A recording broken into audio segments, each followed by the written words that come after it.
School के पहले दिन देश ने रिजल्ट के हिसाब से सबको स्पिरिट बीस्ट दी। क्लास में फर्स्ट रैंक लाने वाली मॉनिटर ने बिना एक पल सोचे एसएसएस रैंक की हेवनली डीमन सिल्वर स्नेक चुन ली, जबकि लास्ट रैंक पर रहने वाले मुझे सिर्फ एफ रैंक का एक ब्लैक बेयर मिला। लेकिन ज्यादा समय नहीं बीता कि एक्सट्रीम कोल्ड एपोकलिप्स आ गया और ब्लैक बेयर के साथ कॉन्ट्रैक्ट करने की वजह से मुझे उसका टैलेंट स्किल कोल्ड रेजिस्टेंस मिल गया। दूसरी तरफ मॉनिटर की चुनी हुई व्हाइट स्नेक अभी ग्रो भी नहीं कर पाई थी और एपोकलिप्स के पहले ही दिन ठंड से मर गई। शून्य से भी नीचे टेम्परेचर पहुंचने पर मॉनिटर ने बाकी क्लासमेट्स के साथ मिलकर मेरे ब्लैक बेयर पर हमला किया, यहाँ तक कि मेरे सामने ही उसके मांस का हॉट पॉट बनाकर खाने लगी। मैं बुरी तरह घायल होकर बर्फीले एपोकलिप्स में नफरत और पछतावे के साथ मर गया। लेकिन जब मैंने दोबारा आंखें खोली तो पाया कि मैं फिर से उसी दिन लौट आया हूँ जब स्पिरिट बीस्ट चुने जा रहे थे। जैसे ही मैं पिछली जिंदगी की तरह ब्लैक बेयर उठाने वाला था, मॉनिटर अचानक चिल्लाई, रुको! वह अपनी सीट से उठी, पूरे शरीर पर बर्फ जैसी सफेद और क्रिस्टल जैसी चमकती स्केल्स वाली व्हाइट स्नेक का बच्चा उठाकर मेरे सामने आई और बिना कुछ पूछे उसे मेरी बाहों में ठूंस दिया। फिर इस डर से कि कहीं मैं ब्लैक बेयर न ले लूं, उसने जल्दी से बॉक्स में अकेले पड़े ब्लैक बेयर को उठा लिया और बोली, व्हाइट स्नेक तुम्हारी, मुझे ब्लैक बेयर चाहिए। पूरी क्लास यह देकर दंग रह गई, यहाँ तक कि क्लास टीचर ने भी नाखुशी से भौहें सिकोड़ ली। आखिर व्हाइट स्नेक इस बार आए सभी स्पिरिट बीस्ट में सबसे प्योर ब्लड लाइन वाली थी, जिसकी एंशिएंट ब्लड लाइन कॉन्सेंट्रेशन पूरे 80% थी। कहा जाता था कि वह एंशिएंट हेवनली डीमन पाइथन की डिसेंडेंट थी, जबकि ब्लैक बेयर की ब्लड लाइन सिर्फ 20% थी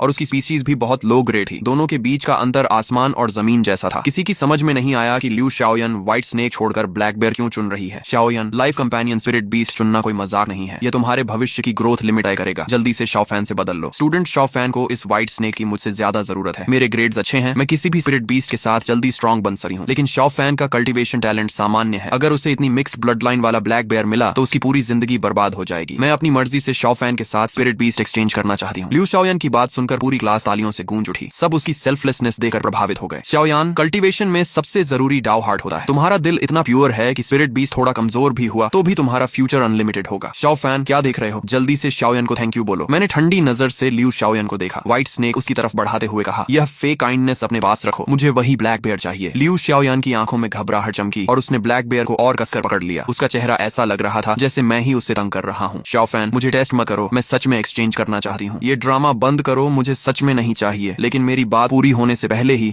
मेरी कलाई पर कुछ लिपट गया। अचानक तेज दर्द हुआ। नीचे देखा तो व्हाइट स्नेक ने मुझे काट लिया था। उसके छोटे छोटे दांत मेरी त्वचा में धंस गए और ताजा खून बाहर निकल आया। व्हाइट स्नेक ने अपनी दो मुंही जीभ निकालकर मेरी स्किन को हल्के हल्के चाटा। बात करते करते उसने मेरे साथ अपनी मर्जी से ब्लड लाइन कॉन्ट्रैक्ट कर लिया और वह भी life and death shared contract. पूरी क्लास मेरी तरफ देखकर हूटिंग करने लगी। हमें लगा शाओफैन बेवकूफी कर रहा है, इसलिए व्हाइट स्नेक नहीं ले रहा, लेकिन असल में तो ड्रामा कर रहा था। ऊपर से कह रहा था व्हाइट स्नेक वापस कर दो और इधर जल्दी से कॉन्ट्रैक्ट भी कर लिया, कहीं ल्यू शाओयान अपना फैसला बदल न दे। कचरा इंसान ऊपर से दिखावा भी करता है। कॉन्ट्रैक्ट के बाद व्हाइट स्नेक चक्कर खाकर सो गई। मैं आसपास की बातें सुनकर अंदर ही अंदर गुस्से से भर गया। उन्हें क्या पता मैं सच में इस बेकार व्हाइट स्नेक को नहीं चाहता था। जबरदस्ती कॉन्ट्रैक्ट हो जाने के बाद मैं सबकी तिरछी नजरों को नजरअंदाज करते हुए चुपचाप अपनी सीट पर जाकर बैठ गया। सिर्फ मैं जानता था कि अभी सब जिस व्हाइट स्नेक को ट्रेजर समझ रहे हैं, सिर्फ 15 दिन बाद वही एक बेकार बोझ बन जाएगी। लेकिन जब मैंने ल्यू शाओयन की तरफ देखा तो मुझे अचानक सब समझ आ गया। जिस पल उसने व्हाइट स्नेक छोड़कर मुझसे ब्लैक बेयर छीनने की कोशिश की, उसी पल मुझे यकीन हो गया कि मेरी तरह वह भी रीबर्थ लेकर वापस आई है। पिछली जिंदगी में ल्यू शाओयान ने व्हाइट स्नेक चुनी थी और मेरे हिस्से में सिर्फ किसी के द्वारा न चुना गया ब्लैक बेयर आया था। लेकिन सिर्फ 15 दिन बाद एक्सट्रीम कोल्ड एपोकलिप्स आ गया। पूरी दुनिया -50 डिग्री की जानलेवा ठंड में डूब गई। धरती एक विशाल फ्रीजर बन गई। हाई ब्लड लाइन वाली व्हाइट स्नेक को दूसरी स्पिरिट बीस्ट की तुलना में ग्रो होने में बहुत ज्यादा समय चाहिए था। एपोकलिप्स के पहले ही दिन वह ठंड से मर गई। लेकिन मेरा ब्लैक बेयर, जिसे मैंने पूरे प्यार से पाला था, एडल्ट स्टेज में पहुंच चुका था और उसने टैलेंट स्किल शेयरिंग अवेकन कर लिया था। -50 डिग्री की ठंड में उसने अपना टैलेंट स्किल कोल्ड रेजिस्टेंस मेरे साथ शेयर किया। इसलिए पूरे एपोकलिप्स में मैं सबसे कम ठंड महसूस करने वाला इंसान बन गया। मैं स्कूल की एबिलिटी यूजर टीम के साथ सप्लाईज ढूंढने बाहर जाता था। रास्ते में ल्यू शाओयान कई बार ब्लैक बेयर को बहकाती रही कि वह मुझसे कॉन्ट्रैक्ट तोड़कर उसका लाइफ कंपेनियन बन जाए, लेकिन ब्लैक बेयर ने हर बार उसे ठुकरा दिया। बार बार रिजेक्ट होने के बाद ल्यू शाओयान गुस्से से पागल हो गई और सबको कहने लगी कि ब्लैक बेयर का मांस खाने से भी कोल्ड रेजिस्टेंस मिल सकती है। फिर एक दिन सप्लाईज ढूंढने के दौरान उसने बाकी लोगों के साथ मिलकर मुझे और ब्लैक बेयर दोनों को मार डाला। इंसानों को खाकर जिंदा रहने वाले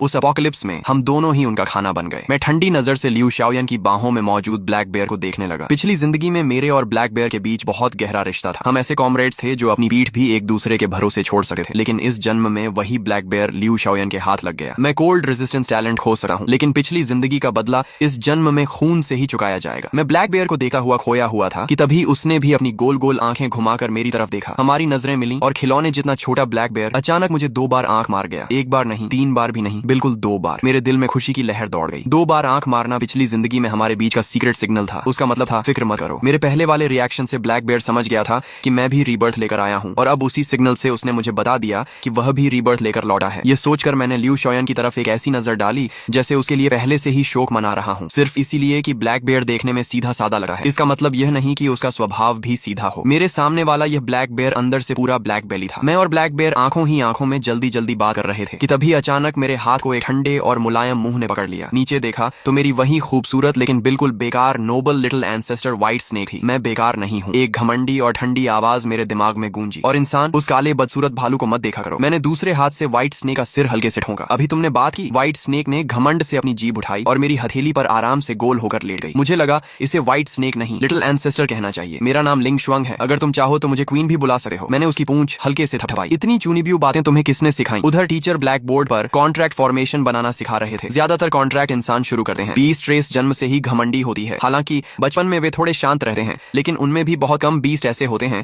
जो किसी पसंदीदा इंसान को देकर खुद कॉन्ट्रैक्ट शुरू करते हैं। इंस्ट्रक्शंस खत्म होने के बाद पूरी क्लास अपने अपने स्पिरिट बीस्ट के साथ कॉन्ट्रैक्ट करने लगी। मेरे अलावा अगर किसी ने अपनी आंखों से नहीं देखा होता तो कौन मानता कि एक एंशिएंट हेवनली डीमन ने मुझे जबरदस्ती कॉन्ट्रैक्ट कर लिया। लिंग शुआंग, तुमने खुद मेरे साथ कॉन्ट्रैक्ट क्यों किया? वह औरत बहुत बदबू करती है। बदबू? लियू शाओयान तो स्कूल की ब्यूटी क्वीन है। पता नहीं कितने लड़के उसके पीछे घूमते हैं। उन सब की नाक खराब है, आत्मा भी खराब है, दिमाग भी। तो मैं, मेरी बाहों में पड़ी व्हाइट स्नेक मेरी स्लीव में सिर छिपाते हुए थोड़ा झेम कर बोली, ठीक ठाक। मैं खाली समय में उसकी चमकदार स्केल्स को उंगलियों से सहलाने लगा। उसकी बर्फ जैसी ठंडी स्केल्स हैरानी से बहुत स्मूथ थी, बिल्कुल सबसे महंगे सिल्क जैसी। कभी मैं उसकी जीभ छूता, कभी उसका शरीर। आखिर में खुद को रोक नहीं पाया और उसकी पतली खूबसूरत टेल पकड़ ली। सुना था सांप की पूंछ नहीं छूनी चाहिए, लेकिन यह तो अभी बेबी स्नेक है, शायद कोई बात नहीं होगी। जैसे ही मैंने उसकी टेल पकड़ी, लिंग शुआंग का पूरा शरीर बिजली लगने जैसा अकड़ गया। उसकी सफेद स्केल्स के बीच की स्किन गुलाबी हो गई। रुको, तुम बदमाश, तुमने मेरी इज्जत पर हाथ डाला। इस समय वह बिल्कुल उस लड़की जैसी लग रही थी जिसका किसी ने फायदा उठा लिया हो। मैंने बिना कुछ हुआ जैसा चेहरा बनाकर हाथ पीछे कर लिया। छोटू, दिमाग में इतनी गंदी बातें मत लाया करो। लिंग शुआंग गुस्से से रोने जैसी हो गई। उसकी आंखों में पानी भर आया और उसने मुंह फेर लिया। अब उसने मुझसे बात करना ही बंद कर दिया। उधर लियू शाओयान ने सबसे पहले कॉन्ट्रैक्ट फॉर्मेशन पूरा किया। उसके चेहरे पर खुशी की चमक आई और उसने ब्लैक बेयर के साथ कॉन्ट्रैक्ट शुरू किया। फॉर्मेशन ने ब्लैक बेयर को घेर लिया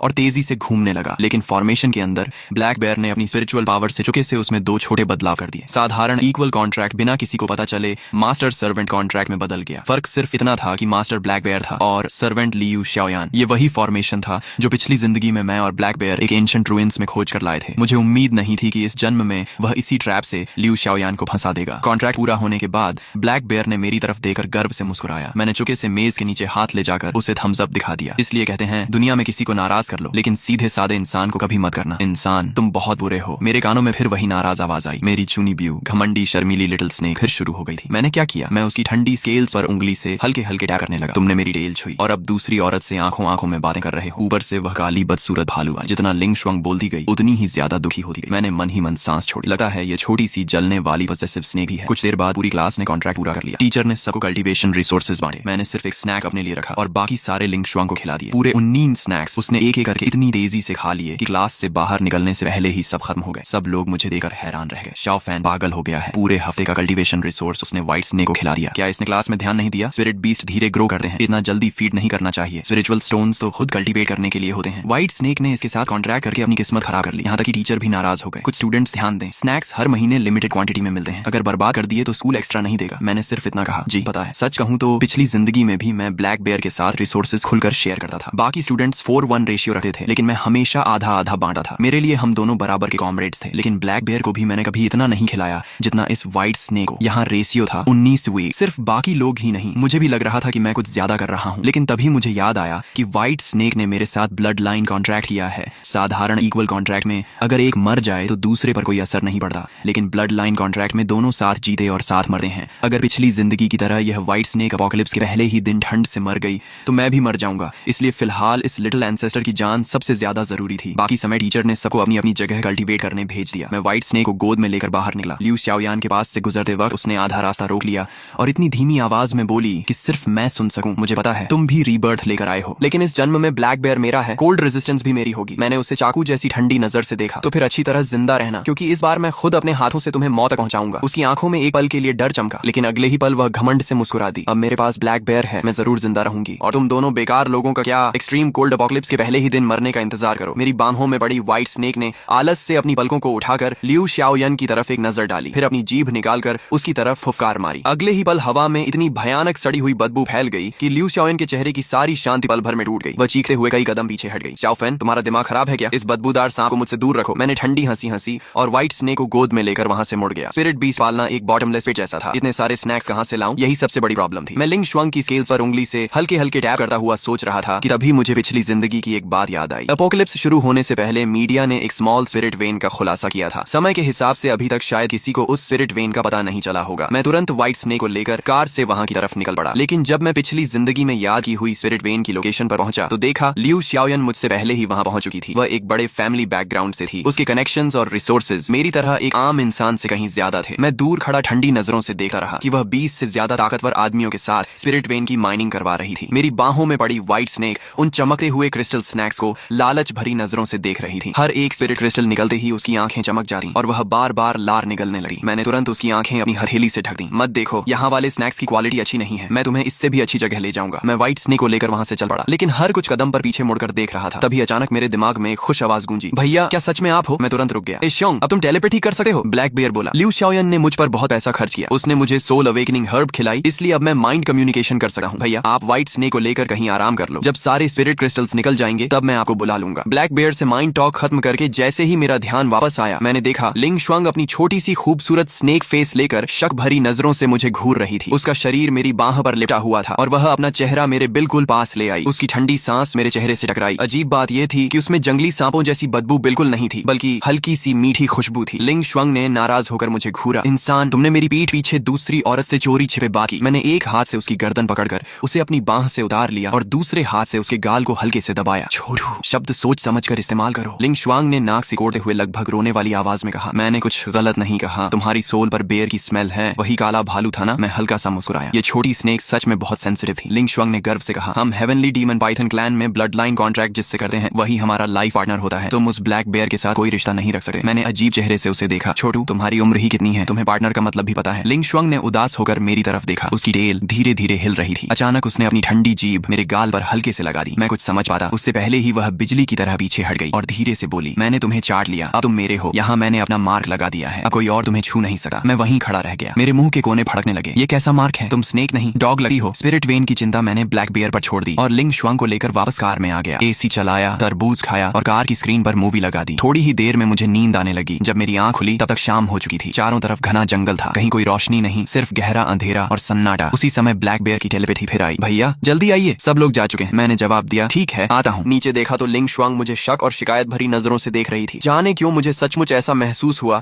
जैसे मैं कोई चोरी करते पकड़ा गया हूँ। मैं जल्दी से बोला, हम दोनों ने और कोई बात नहीं की। लिंग शुआंग ने तुरंत मुंह फेर लिया। एक्सप्लेन मत करो, मैं नहीं सुनूंगी। आज पूरे दिन तुमसे बात नहीं करूंगी। रात के अंधेरे में मैं व्हाइट स्नेक को गोद में लेकर धीरे धीरे स्पिरिट वेन की तरफ बढ़ा। जैसा ब्लैक बेयर ने कहा था, वहां अब कोई नहीं था, सिर्फ स्पिरिट वेन को छिपाने वाला हिडन फॉर्मेशन बचा था। व्हाइट स्नेक ने मुझे स्पिरिट वेन के पास आते देखा। वह हैरान थी कि मैं यहाँ क्यों आया हूँ, लेकिन उसने अभी अभी कहा था कि वह मुझसे बात नहीं करेगी, इसलिए चाहे उसे कितनी भी जिज्ञासा हो वह बस अपने होंठ फुलाकर चुप रही। मैं फॉर्मेशन के बाहर छिपकर इंतजार करता रहा। कुछ ही देर बाद ब्लैक बेयर ने हिडन फॉर्मेशन खोल दिया और अपना सिर बाहर निकालकर मुझे देकर पंजा हिलाया। भैया, मेरी बाहों में पड़ी व्हाइट स्नेक ने ब्लैक बेयर को देखते ही जीभ निकालकर उसकी तरफ गुस्से से फुकार मारी और उसे डराने वाली नजर से घूरने लगी। मैंने तुरंत उसका मुंह दबा दिया और ब्लैक बेयर की तरफ बेबसी भरी मुस्कान दी। व्हाइट स्नेक का थोड़ा सा टेम्पर है। ब्लैक बेयर आगे आगे रास्ता दिखाने लगा। कोई बात नहीं भैया, मैं भाभी को बुरा नहीं मानूंगा। व्हाइट स्नेक का मुंह भले ही मैंने दबा रखा था, लेकिन उसकी आवाज सीधे मेरे दिमाग में गूंज उठी। धत तेरे की, ये ब्लैक फॉक्स है, ब्लैक स्किन वाली फॉक्स। मुझे छोड़ो, मैं आज इसे काट कर ही रहूंगी। मैं अभी जिंदा हूँ और तुम मेरी आंखों के सामने इस ब्लैक फॉक्स के साथ मिलने आए हो। सिर्फ मर्दों को फंसाना जानती है। मुझे छोड़ो, आज इसका और मेरा फैसला हो जाएगा। वह इतना शोर मचा रही थी कि मेरा सिर दर्द करने लगा। मैंने ब्लैक बेयर के शरीर से निकलती स्पिरिचुअल पावर को देखा। पूरी दोपहर स्पिरिट स्टोन्स खाने के बाद उसकी स्पिरिचुअल पावर व्हाइट स्नेक से 50 गुना ज्यादा हो चुकी थी। मैंने मुस्कुराते हुए व्हाइट स्नेक को जमीन पर छोड़ दिया। जमीन पर उतरते ही लिंग शुआंग ने हैरानी से मेरी तरफ देखा। उसे उम्मीद ही नहीं थी कि मैं सच में उसे छोड़ दूंगा। फिर वह कछुए जैसी स्लो स्पीड से ब्लैक बेयर की तरफ बढ़ने लगी। हर 2 कदम बाद पीछे मुड़कर मुझे देखती। चौथी बार पीछे मुड़कर उसने शक से पूछा, तुम मुझे रोकोगे नहीं? तुम्हें डर नहीं कि मैं तुम्हारी प्यारी ब्लैक फॉक्स को काट डालूंगी? मैंने ब्लैक बेयर की बढ़ी हुई स्पिरिचुअल पावर की तरफ देखा और हंसते हुए कहा, कोई बात नहीं, मुझे भी तुम्हारी ताकत देखनी है। अगर तुम उसे काट कर मार दोगी तो फिर मैं हमेशा सिर्फ तुम्हारा ही रहूंगा। मेरी बात सुनकर व्हाइट स्नेक की टेल बेचैनी से जमीन पर थपथपाने लगी। एक पल के लिए वह सच में तैयार हो गई, लेकिन फिर उसने ब्लैक बेयर की डरावनी स्पिरिचुअल पावर महसूस की और चुपचाप वापस मेरे पैरों के पास आ गई। चलो, इस बार तुमने अपनी गलती मान ली, इसलिए मैं तुम्हें माफ करती हूँ, लेकिन अगली बार ऐसा मत करना। मैं मन ही मन हंसा। यह सच में वीक पर रॉब जमाने और स्ट्रॉन्ग से डरने वाली स्नेक थी। ब्लैक बेयर ने स्पिरिट स्टोन्स के ढेर को 3 हिस्सों में बांट दिया। एक बहुत छोटा ढेर उसने अपने लिए रखा, एक छोटा ढेर मेरी तरफ किया और बाकी पूरा पहाड़ जैसा ढेर अलग रख दिया। लिंग शुआंग की आंखें उस बड़े ढेर पर टिक गईं और जलन भरी आवाज में बोली, ये ब्लैक स्किन वाला तुम्हारे लिए तो बहुत जेनरस है। ब्लैक बेयर ने छोटे ढेर की तरफ इशारा किया, भैया ये आपके कल्टीवेशन के लिए काफी होगा। फिर उसने सबसे बड़े ढेर की तरफ इशारा किया, और ये सब भाभी के लिए। लिंग शुआंग फिर चिल्लाने लगे, इंसान, ये ब्लैक स्किन वाला तुम पर नहीं मुझ पर इंप्रेशन जमाना चाहता है। मैंने उसकी पेशानी पर हल्की सी चपत लगाई, तुम्हें लव डिजीज हो गई है क्या? हर बात में रोमांस ही दिखता है। लिंग शुआंग नाराज होकर चुप हो गई। मैंने ब्लैक बेयर से पूछा, मैंने पूरा स्पिरिट वेन खाली कर दिया है, लियू शाओयान तुम्हें नुकसान तो नहीं पहुंचाएगी? ब्लैक बेयर हंस पड़ा, भैया अब वो औरत मेरी हर बात मानती है। अगले दिन लियू शाओयान खाली हो चुके स्पिरिट वेन को देखकर दंग रह गई। तुमने सारे स्पिरिट स्टोन्स खा लिए? ब्लैक बेयर ने सिर हिलाया, इतना छोटा स्पिरिट वेन तो मेरे लिए स्नैक्स जैसा था। तुमने ही तो कहा था कि आधे महीने में कोल्ड रेजिस्टेंस टैलेंट अवेकन करना है। मुझे लगा है मैं अवेकनिंग की सीमा तक पहुंच गया हूँ। यह सुनकर लियू शाओयान ने राहत की सांस ली, लेकिन फिर भी शिकायत करने लगी, इतने सारे स्पिरिट स्टोन्स खाने के बाद भी तुम्हारी स्पिरिचुअल पावर इतनी कम क्यों बढ़ी? तुम्हारी ब्लड लाइन बहुत लो है। ब्लैक बेयर ने मुंह बनाकर कहा, अगर मेरी ब्लड लाइन इतनी बुरी लगती थी तो शुरू में मुझे चुनती ही क्यों? अब मुझे बहुत प्रेशर महसूस हो रहा है। इतना प्रेशर रहेगा तो शायद मेरा टैलेंट अवेकन ही ना हो। लियू शाओयान को पता था कि आधे महीने बाद ब्लैक बेयर का टैलेंट कितना कीमती होगा। ये सुनते ही वह घबरा गई। नहीं नहीं, मेरा वो मतलब नहीं था। अगर मुझे तुम पसंद नहीं होते तो मैं तुम्हें चुनती ही क्यों? बताओ तुम्हें और क्या चाहिए? ब्लैक बेयर बोला, कल्टीवेशन के लिए स्नैक्स चाहिए, बस 10 ट्रक भरकर स्पिरिट स्टोन्स भिजवा दो। लियू शाओयान की आंखें फैल गईं। 10 ट्रक? ब्लैक बेयर बोला, अगर 10 ट्रक मिल गए तो शायद मैं एक और हायर लेवल टैलेंट अवेकन कर लूं, 10 माइल फ्रॉस्ट डोमेन, जिससे 10 किलोमीटर के अंदर सभी लोगों को कोल्ड रेजिस्टेंस मिल जाएगी। ये सुनते ही लियू शाओयान की आंखों में लालच चमक उठा। अगर अपोकलिप्स के समय वह पूरे शहर को ठंड से बचा सके तो वह क्वीन से कम नहीं होगी। उसने दांत भींचकर कहा, ठीक है, मैं तुम्हारे लिए 10 ट्रक लेकर आऊंगी। अपोकलिप्स आने वाला था, इसलिए उसके लिए पैसा अब सिर्फ बेकार कागज था। हालांकि उसका परिवार बहुत अमीर था, लेकिन किसी ने भी उसकी एक्सट्रीम कोल्ड अपोकलिप्स वाली बात पर भरोसा नहीं किया। सबको लगा वह पागल हो गई है, और एक लो ब्लड लाइन वाले ब्लैक बेयर पर इतना पैसा खर्च करना बेवकूफी है। घर वालों ने मदद करने से मना कर दिया, इसलिए उसने अपना घर, गाड़ी, सारे लग्जरी बैग्स, ज्वेलरी और बचपन से मिली हर कीमती चीज बेच दी। जब मैं स्कूल में दोबारा उससे मिला तो वह पुराने कपड़े पहन रही थी। लंच में सिर्फ सूखी रोटी और लाओ गान मा सॉस खा रही थी। स्पष्ट था कि उसने अपनी पूरी दौलत ब्लैक बेयर पर लुटा दी थी। लेकिन उसे क्या पता था कि जिन 10 ट्रक स्पिरिट स्टोन्स के लिए उसने अपनी पूरी संपत्ति बेच दी, उनमें से ब्लैक बेयर ने सिर्फ थोड़ा सा हिस्सा खुद रखा था। बाकी के 99.99% स्पिरिट स्टोन्स मेरे और व्हाइट स्नेक के पास पहुंच चुके थे। मैं सिर्फ 1-2 स्पिरिट स्टोन्स खुद इस्तेमाल करता था ताकि स्पिरिचुअल पावर चलाना न भूल जाऊं। बाकी सब व्हाइट स्नेक को खिला देता था। व्हाइट स्नेक स्पिरिट स्टोन्स इतनी तेजी से अब्सॉर्ब करती थी कि वह गहरी नींद में रहते हुए भी अपने आसपास रखे सारे स्पिरिट स्टोन्स पल भर में पाउडर बना देती थी। सिर्फ उसके कल्टीवेशन से मुझे मिलने वाली शेयर्ड स्पिरिचुअल पावर ही मुझे पिछली जिंदगी से कई गुना स्ट्रॉन्ग बना चुकी थी। उधर लियू शाओयान की स्पिरिचुअल पावर अब क्लास के साधारण स्टूडेंट से भी कम हो गई थी। उसने एक भी स्पिरिट स्टोन खुद पर खर्च नहीं किया था। ब्लैक बेयर हर बार उसे मेंटल प्रेशर देता, अगर तुम्हारी वजह से मुझे एक भी स्पिरिट स्टोन कम मिला और मेरा टैलेंट अवेकन नहीं हुआ तो बाद में मुझे दोष मत देना। अब पूरे स्कूल में लोग कहने लगे कि लियू शाओयान पागल हो गई है। पहले दिन से ही उसने सबसे कमजोर ब्लैक बेयर चुना और उसके बाद से उसका दिमाग जैसे खराब हो गया। लेकिन लियू शाओयान इन बातों पर सिर्फ हंस देती। तुम लोग कुछ नहीं जानते, कुछ ही दिनों में साबित हो जाएगा कि सही मैं हूँ। फिर एक रात तपती गर्मियों के बीच अचानक पूरी दुनिया का तापमान गिर गया। हर जगह बर्फ गिरने लगी। शुरू में लोग मजाक उड़ाते रहे कि जून में बर्फ पड़ रही है, लेकिन अगले दिन दोपहर तक तापमान -20 डिग्री पहुंच गया। अब लोगों को सच में डर लगने लगा। इतना अजीब मौसम, कहीं कोई बड़ी डिजास्टर तो नहीं आने वाली? बर्फ लगातार बढ़ती जा रही थी और रुकने का नाम नहीं ले रही थी। स्कूल ने तुरंत सभी स्टूडेंट्स को वापस कैंपस बुला लिया। गर्ल्स हॉस्टल में लियू शाओयान ठंड से कांपते हुए अपने शरीर को कसकर लपेट रही थी। कुछ समय तक कल्टीवेशन न करने की वजह से लियू शाओयान के शरीर की स्पिरिचुअल पावर बहुत कमजोर हो गई थी। वह बस एक आम इंसान से थोड़ी सी ही ज्यादा थी। ठंड से उसकी नाक पूरी लाल हो चुकी थी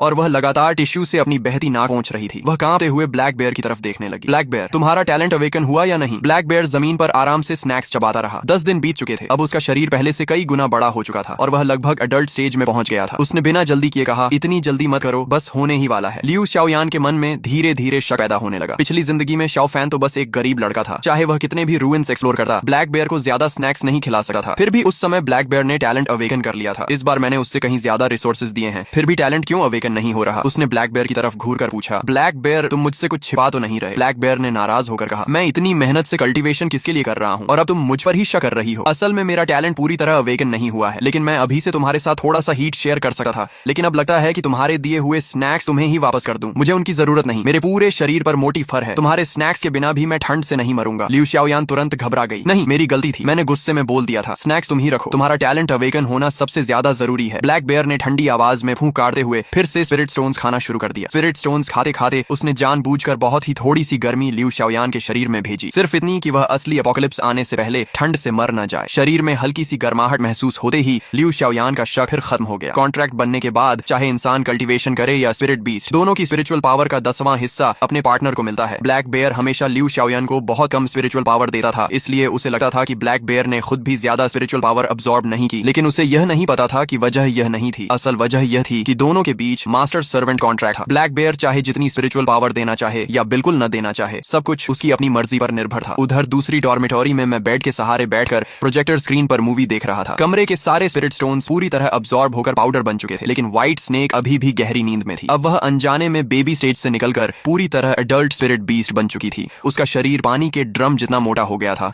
और उसके बर्फ जैसे सफेद स्केल्स अंधेरे में हल्की ठंडी चमक बिखेर रहे थे। मैं बेड से उतरकर उसके स्केल्स पर हाथ फेरने लगा। उनके अंदर छिपी हुई बेहद ताकतवर लाइफ फोर्स साफ महसूस हो रही थी। दीवार पर लगी क्लॉक धीरे धीरे रात के 12 बजे के करीब पहुंच रही थी। असली अपोकलिप्स अब शुरू होने वाला था। मैं मन ही मन सोचने लगा, इस बार व्हाइट स्नेक शायद पहले दिन ही ठंड से नहीं मरेगी। जैसे ही रात के 12 बजे पूरी दुनिया का टेम्परेचर एक बार फिर अचानक गिर गया। कमरे के थर्मोमीटर पर अब टेम्परेचर -50 डिग्री दिख रहा था। मैं खुद कल्टीवेटर था, ऊपर से व्हाइट स्नेक की स्पिरिचुअल पावर लगातार मुझे मिल रही थी, इसलिए इतनी ठंड मेरे लिए कोई मायने नहीं रखती थी। बाहर बर्फ लगातार गिर रही थी और अब उसकी मोटाई एक पूरी बिल्डिंग जितनी हो चुकी थी। तभी क्लास टीचर ने ग्रुप में मैसेज भेजा और सभी स्टूडेंट्स से अपनी कंडीशन रिपोर्ट करने को कहा। अगर कोई स्टूडेंट ठंड सहन नहीं कर पा रहा होगा तो स्कूल तुरंत रेस्क्यू टीम भेजेगा। साथ ही एक्सट्रीम कोल्ड की वजह से स्टाफ कम बढ़ रहा था, इसलिए इमरजेंसी वॉलंटियर्स की भी जरूरत थी। मैंने बिना सोचे वॉलंटियर बनने के लिए अपना नाम लिख दिया और अलग अलग डॉर्मेट्री में स्टूडेंट्स को सप्लाईज बांटने निकल पड़ा। जब मैं गर्ल्स डॉर्मेट्री पहुंचा और लियू शाओयान के कमरे के सामने से गुजरा, मैं बिना रुके सीधे आगे बढ़ गया। एक एक करके क्लास ग्रुप में स्टूडेंट्स मैसेज भेजने लगे कि उन्हें सप्लाईज मिल चुकी हैं। तभी लियू शाओयान ने ग्रुप में मुझे टैग किया, क्या हो रहा है, मेरी सप्लाईज कहाँ है? मैंने बिना कुछ कहे ग्रुप में कुछ फोटोज भेज दी। उन फोटोज में साफ दिख रहा था कि लियू शाओयान ने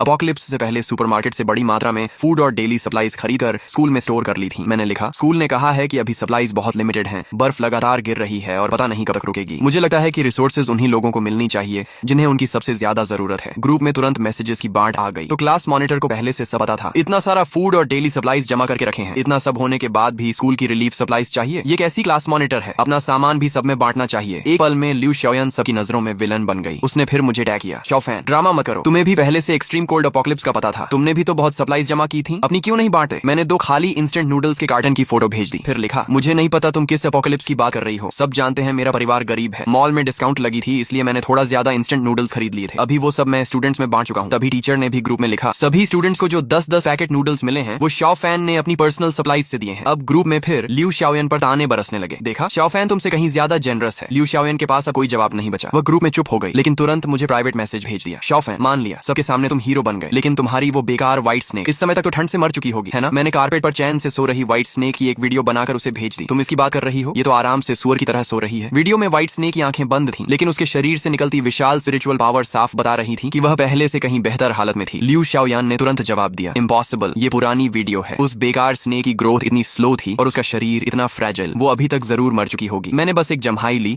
और उसे रिप्लाई नहीं किया। इतनी स्पिरिचुअल पावर होने के बावजूद -50 डिग्री की ठंड मुझे भी थोड़ी महसूस हो रही थी। मैं कबर्ड खोलकर एक्स्ट्रा ब्लैंकेट निकालने ही वाला था कि अचानक एक गर्म स्पिरिचुअल पावर ने पूरे शरीर को ढक लिया। वो एहसास मेरे लिए बिल्कुल जाना पहचाना था। ये ब्लैक बेयर की शेयर्ड वार्मथ थी। मैंने हैरानी से पूछा, शोंग, हमने कॉन्ट्रैक्ट भी नहीं किया, फिर भी तुम टैलेंट शेयर कर सकते हो? ब्लैक बेयर हंस पड़ा, भैया मेरा असली टैलेंट आखिरकार अवेकन हो गया। तभी मुझे याद आया कि ब्लैक बेयर का असली टैलेंट सिर्फ कोल्ड रेजिस्टेंस नहीं था, बल्कि 10 माइल कोल्ड प्रोटेक्शन था। पिछली जिंदगी में मेरे पास इतने स्पिरिट स्टोन्स नहीं थे कि उसका पूरा टैलेंट अवेकन करा पाता। मुझे बचाने के लिए उसने जबरदस्ती अधूरा टैलेंट अवेकन किया था, इसलिए तब सिर्फ लो वर्जन कोल्ड रेजिस्टेंस मिला था। मैंने पूछा, लियू शाओयान कैसी है? ब्लैक बेयर ने तुरंत विजन शेयर कर दिया। विजन में लियू शाओयान बुरी तरह कांप रही थी। उसे पूरा भरोसा था कि ब्लैक बेयर टैलेंट अवेकन करते ही उसे ठंड से बचा लेगा, इसलिए उसने एक्स्ट्रा ब्लैंकेट्स तक नहीं खरीदे थे। अब वह सिर्फ एक पतले समर क्विल्ट में लिपटी हुई थी। उसका चेहरा बैंगनी पड़ चुका था और उसके दांत लगातार बज रहे थे। तुम्हारा टैलेंट अभी तक अवेकन नहीं हुआ? ब्लैक बेयर बिना जवाब दिए बेड पर कूदा और अपने हिप से उसे जोर का धक्का दे दिया। वह सीधा ठंडी जमीन पर जा गिरी। जोरदार आवाज आई